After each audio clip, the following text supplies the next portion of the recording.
No one knows. Oh no, let's concentrate on the cricket. There are some great shots. That's a massive one.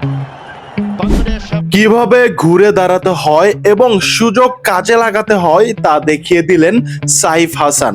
দীর্ঘ সময় আন্তর্জাতিক অঙ্গনে আড়ালে থাকার পর নেদারল্যান্ডসের বিপক্ষে দুর্দান্ত এক ম্যাচ খেলে তিনি যেন নতুন করে জানান দিলেন নিজের সম্ভাবনার। বয়সভিত্তিক ক্রিকেট থেকেই আলোচনায় আসেন সাইফ। অনূর্ধ্ব-19 দলের অধিনায়ক ছিলেন।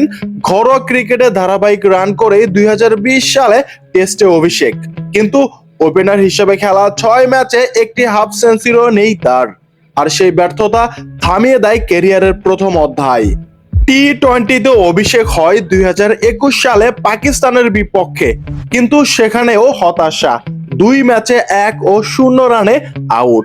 এরপর ধীরে ধীরে হারিয়ে যান জাতীয় দল থেকে। তবে এখানেই থেমে যাননি, নিজের ব্যাটিং এ যোগ করেন নতুন শট খেলার দক্ষতা, সঙ্গে অফ স্পিন বোলিংকে করেন কার্যকর। বাংলাদেশের টি-20 দলে যখন দরকার ছিল বহুমুখী খেলোয়াড়, ঠিক তখনই নির্বাচকদের ফের নজরে আসেন সাইফ। নেদারল্যান্ডসের বিপক্ষে প্রথম ম্যাচেই প্রমাণ করে দেন নিজের সামর্থ্য। বল হাতে 2 ওভারে 18 রানে তুলে নেন 2টি গুরুত্বপূর্ণ উইকেট। শুধু তাই নয়, পরে ব্যাট হাতে খেলেন 19 বলে অপরাজিত 36 রানের ইনিংস।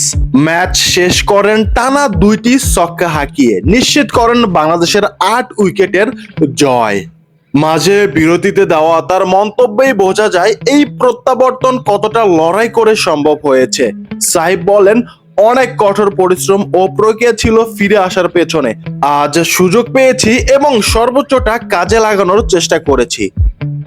বাংলাদেশের টি-20 দলের জন্য এখন এমন ক্রিকেটার দরকার যারা একাধিক ভূমিকায় অবদান রাখতে পারবেন। সাইফ হাসান যদি এই ধারাবাহিকতা ধরে রাখতে পারেন, তবে টেস্টের ব্যর্থ ওপেনার থেকে হয়ে উঠতে পারেন টি-20তে গুরুত্বপূর্ণ অলরাউন্ডার।